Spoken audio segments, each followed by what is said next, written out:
23 de febrero, San Pedro Damián, cardenal, obispo de Ostia y doctor de la Iglesia. Año 1007 a 1072.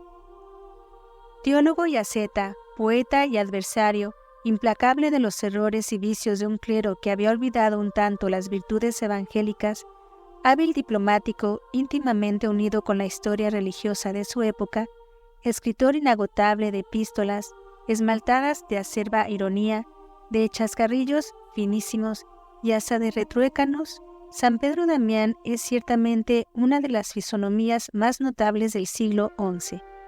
Representó en aquella época, como se ha dicho con razón, el corazón de la Iglesia, mientras que su amigo Hildebrando fue el alma, antes de ser su jefe y cabeza visible, con el nombre de Gregorio VII.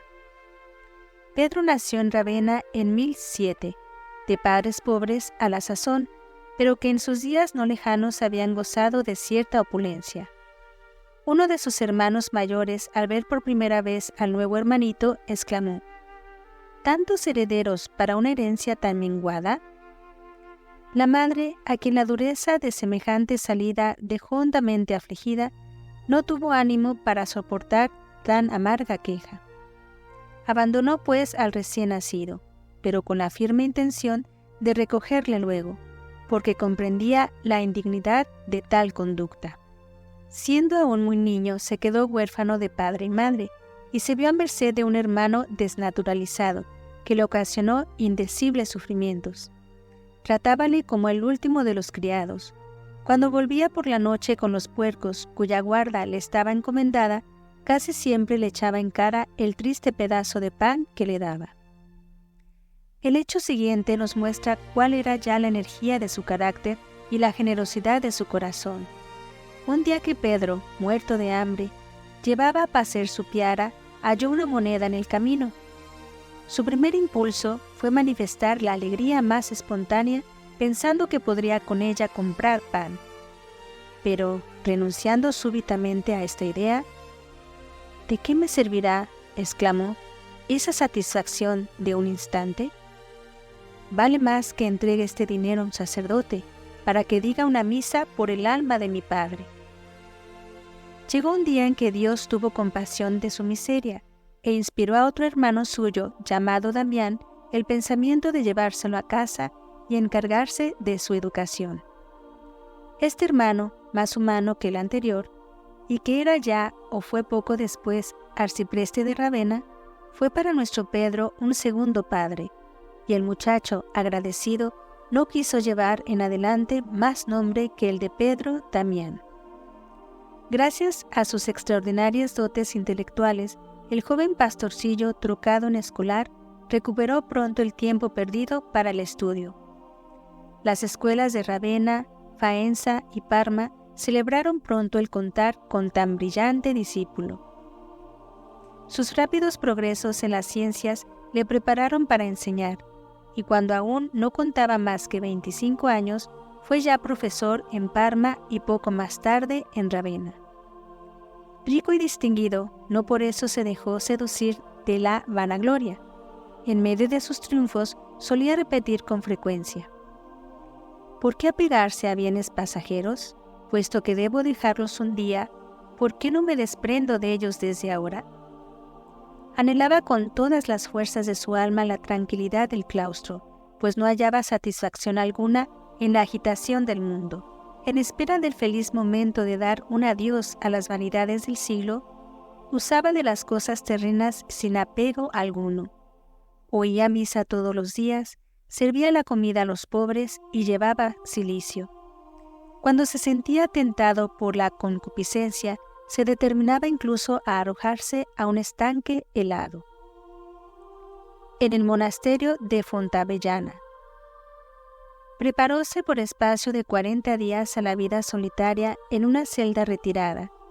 Confirmado ya en su vocación, partió Pedro Damián secretamente al monasterio de Fontavellana, en la diócesis de Gubbio. Era el año 1035. El prior, que ya conocía su reputación de varón fervoroso, ordenó que vistiera la cogulla benedictina sin pasar por el largo tiempo de prueba o postulantado que manda la regla. Pedro caminaba a grandes pasos por la vía de la penitencia. La regla, de suyo tan austera, le pareció pronto suave en demasía.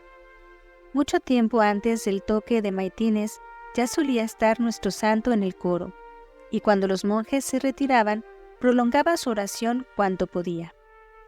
Estas vigilias excesivas llegaron a debilitarle hasta el punto de que cayó gravemente enfermo, por lo cual tuvo que ser más discreto en la práctica de la mortificación. Dióse de lleno al estudio de las Sagradas Escrituras, de donde sacó grandes luces tanto para su conducta personal como para la dirección de los demás. Pedro hacía partícipes a sus hermanos del fruto de sus laboriosos esfuerzos y de su continua contemplación. Su palabra cálida inflamaba los corazones, obrando un bien inmenso, no solamente en el monasterio, sino también en las abadías comarcanas, a las que fortalecía con su enseñanza llena de doctrina y ardor, edificándolas sobre todo con su vida mortificada. Contando con la comunidad, el prior de Fontavellana nombró al joven religioso mayordomo del monasterio y más tarde le designó sucesor suyo. En consecuencia, Pedro tuvo que aceptar, aunque con repugnancia, esta dignidad hacia 1043. Su gobierno imprimió en la marcha del monasterio una era de prosperidad tanto espiritual como material. La afluencia de novicios le obligó a fundar nuevos centros de oración, sobre los cuales ejercía su autoridad, manteniendo en ellos con gran empeño la más exacta disciplina y aún añadiendo a las reglas establecidas observancias al margen de la regla benedictina. Entre las prácticas piadosas que restableció o introdujo, se ha de contar el rezo del oficio parvo de la Virgen María, la dedicación del lunes a las almas del purgatorio, del viernes a la Pasión del Señor y del sábado a la Santísima Virgen. San Pedro Damián denuncia los males de la Iglesia. En tanto que así florecía la virtud en la soledad, el mundo cristiano se veía sumergido en un abismo de corrupción. Dos terribles plagas afligían cruelmente el cuerpo místico de Jesucristo, a saber, la simonía y la incontinencia del clero. Desde 1033 a 1045, la cátedra de Pedro estuvo ocupada por un pontífice indigno, Benedicto XI, a quien su padre había hecho elegir papa a la temprana edad de 12 años. Por increíble abuso de poder, los príncipes distribuían las abadías y los obispados entraban infames favoritos sin ciencia ni virtud.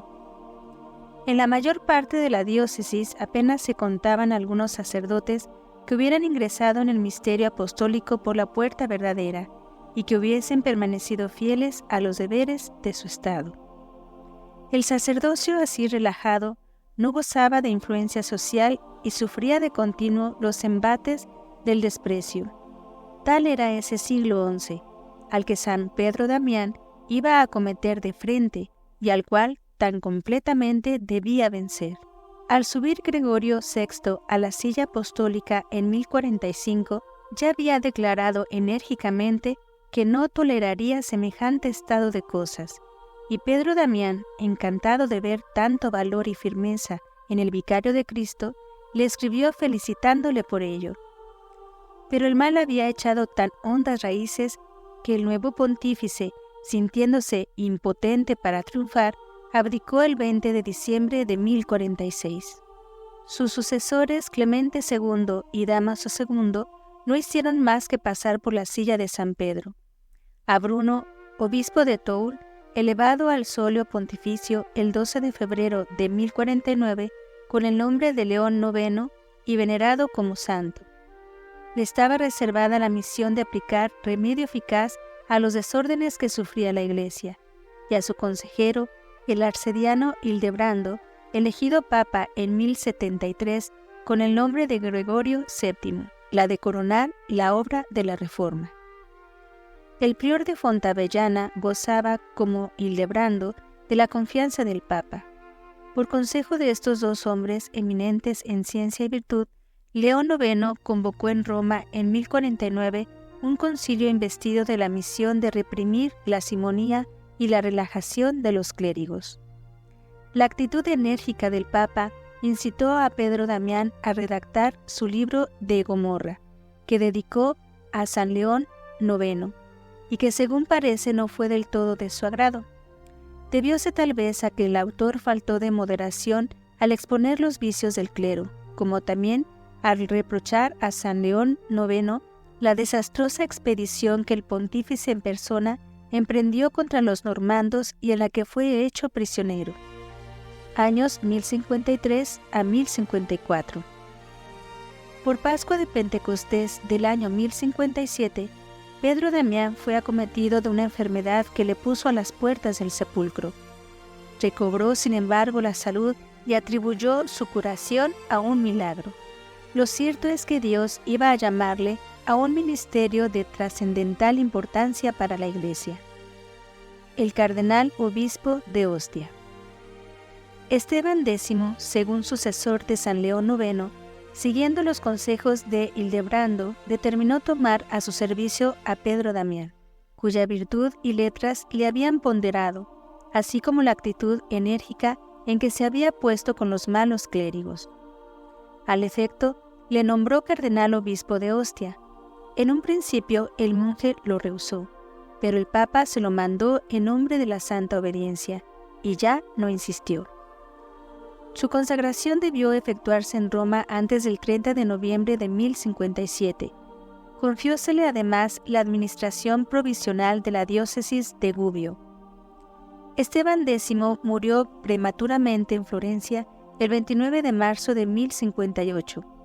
En ausencia de Hildebrando, que se hallaba por entonces en Alemania, algunos miembros influyentes de la nobleza romana, valiéndose de los medios ordinarios de corrupción y soborno, eligieron de noche a Juan, obispo de Velletri, a quien impusieron el nombre de Benedicto X.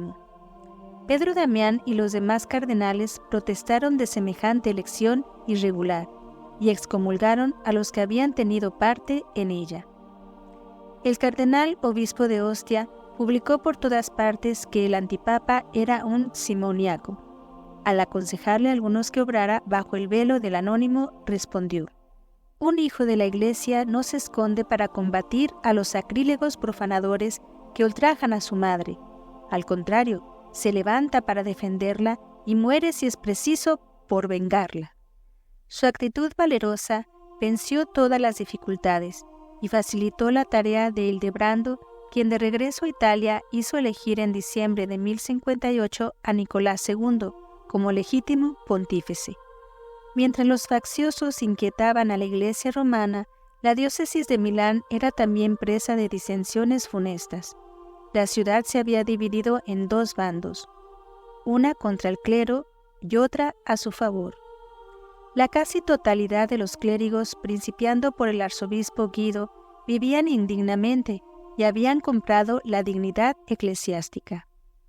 A instancias de Anselmo de Baggio, canónigo de la metrópoli, y del diácono Arialdo, los cristianos milaneses buscaron remedio ante el soberano pontífice.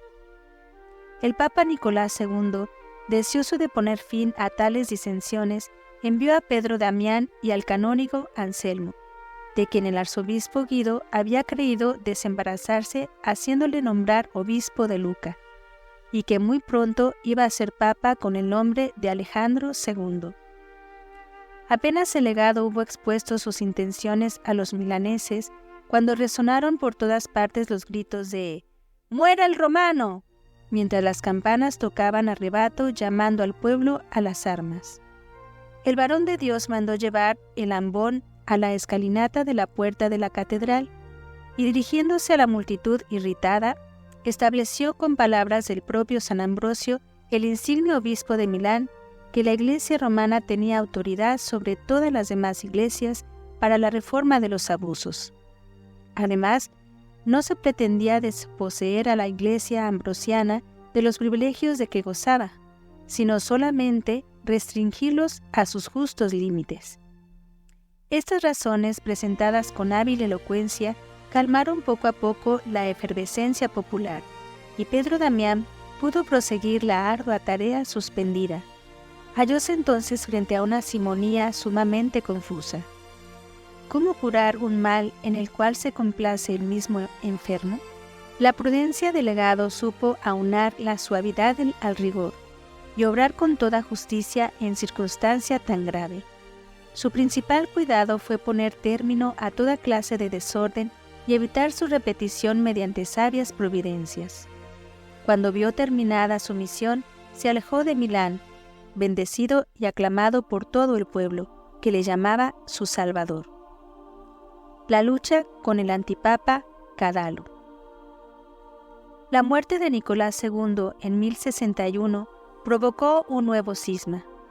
Pedro Damián hizo cuanto estuvo de su parte para sostener a Alejandro II, elegido, según se ha dicho más arriba, por las gestiones de Hildebrando, contra el cual simoníacos y escandalosos presentaban al obispo de Parma, Cadalo, que tomó el nombre de Honorio II. A este intruso escribió 2 cartas muy enérgicas el obispo de Ostia, reprendiéndole por su ambición y amenazándole con inmediatos castigos de la venganza divina. Estoy cierto de que no me engaño. Antes de 1 año moriréis. Impertérrito, Cadalo marchó sobre Roma al frente de un ejército. No puedo reprimir las lágrimas, escribía Pedro Damián. Siento mi corazón traspasado de dolor por las calamidades de la Iglesia. Roguemos por esos furiosos para que se conviertan. Dios acogió favorablemente la oración del santo cardenal. En una asamblea de obispos que se celebró en Augsburgo en octubre de 1062, fue depuesto Cadalo. La extensa y notable memoria que en esta circunstancia compuso el obispo de Ostia contribuyó a minar la ambición del antipapa más que todos los argumentos. De este modo se cumplía la profecía de Pedro Damián, pues como él mismo dice, si Cadalo no murió realmente, su poder y su honor, por lo menos, quedaron muy debilitados o, por mejor decir, muertos. A instancia del cardenal obispo de Ostia, congregóse nuevo concilio en Mantua el 31 de mayo de 1064, en el que se confirmó la destitución de Cadalo. En medio de estas luchas y triunfos, Pedro Damián suspiraba por la soledad y la tranquilidad de Fontavellana, pero en vano alegaba su mucha edad y sus achaques. Sobradamente comprendía el Papa la utilidad de su presencia para que condescendiese con su deseo. Solo le permitió que tomara algún descanso. Desde entonces, en vez de firmar los documentos pontificios con su título de cardenal obispo, prefería hacerlo con el de Pedro Pecador. Diversas legaciones. Habiendo intentado Drogón, obispo de Macón, anular en 1063 los privilegios y exenciones de la abadía de Cluny y someterla a su propia jurisdicción, no obstante depender entonces directamente de la Santa Sede, fracasó ruidosamente al emplear la fuerza, pero terco en su propósito, puso entredicho a la abadía y excomulgó a los monjes. Enterado Alejandro II de todo por San Hugo, abad de Cluny, designó como legado a Pedro Damián, que se había ofrecido para ir a informarse directamente. En una carta del Papa a varios obispos de Francia, leemos estas palabras: «Os enviamos al que después de nos tiene la más alta autoridad en la Iglesia romana, a Pedro Damián, obispo de Ostia, que es como nuestro ojo y el más fuerte sostén de la sede apostólica». Por la acertada gestión del legado se congregó un sínodo en Chalón del Saona, el cual reconoció la autenticidad de los títulos presentados por la abadía en defensa de sus privilegios, teniendo además Drogón que someterse a un ayuno de pan y agua durante 1 semana, después de la cual obispo y abad vivieron en buenas relaciones. Movido a compasión Alejandro II por los escrúpulos y achaques de su consejero, otorgóle, si bien a pesar suyo, el descanso deseado, rogándole, no obstante, que le escribiera con frecuencia. Pedro Damián, una vez retirado a Fontavellana, acrecentó sus penitencias pasadas e hizo más rigurosos ayunos, llevando además hasta su muerte, ceñido al cuerpo, un cinturón de hierro guarnecido de puntas. Su cama fue una estera de juncos que ponía en el duro suelo. A pesar de esta rigurosa austeridad, siempre conservaba su buen humor y jovialidad, como lo demuestran sus relaciones íntimas con Alejandro II, el de Brando. Un día que regalaron a este un pescado, mandó la mitad al santo cardenal, el cual le contestó con este dístico: «Ya no me maravilla que Pedro se vea reducido a semejante pobreza, cuando los ríos no producen más que medios pescados». Otra vez, dice el mismo Pedro Damián, emprendió el Papa un negocio escabroso sin contar conmigo, y acudió a mi intervención para llevarle a buen fin. De modo que habían empezado el Gloria Patri, y me llamaron para contestar sicut erat. Todavía aprovechó el Papa en diversas ocasiones de los servicios de nuestro santo. En la dieta que tuvo lugar en Worms en junio de 1069, Enrique IV, que a la sazón contaba 19 años, había anunciado su resolución de repudiar a la joven reina Berta, con la que había contraído matrimonio en Tívoli, el 13 de julio de 1066. Informado el Papa, apeló nuevamente al celo de Pedro Damián. Este, en un concilio celebrado en Francfort, condenó el vergonzoso proyecto del príncipe alemán y declaró que, si Enrique no se sometía a las leyes de la moral cristiana, sería excomulgado, y el Papa se negaría a coronarle. «Procuraré», dijo Enrique, más desapechado que convencido, «hacerme violencia y llevar lo mejor que pueda un yugo de que no puedo librarme». Ambos esposos se reconciliaron, al parecer, sinceramente. La postrera misión de Pedro Damián fue la de llevar a los pies de la Santa Sede su amada ciudad de Ravenna, de la cual se había separado por culpa de su primer pastor, que participaba del cisma de Cadalo. Muerte del santo, pública veneración. A su regreso de Ravenna, acometióle la fiebre en el actual monasterio de Santa María Vecchia, en Faenza. El mal fue empeorando durante una semana, y en la noche anterior a la fiesta de la Cátedra de San Pedro, 22 de febrero de 1072, sintiendo el enfermo que su último fin se acercaba, ordenó a los monjes que rezaran inmediatamente el oficio del día siguiente por entero, pues deseaba celebrar, según decía, el oficio del príncipe de los apóstoles como si hubiese estado en Fontavellana. Poco después de terminar los laudes, le vimos, dice su biógrafo Juan de Lodi, recogerse en profunda meditación que parecía un éxtasis, y su alma, desatándose suavemente de los lazos del cuerpo, dejó de vivir en la tierra.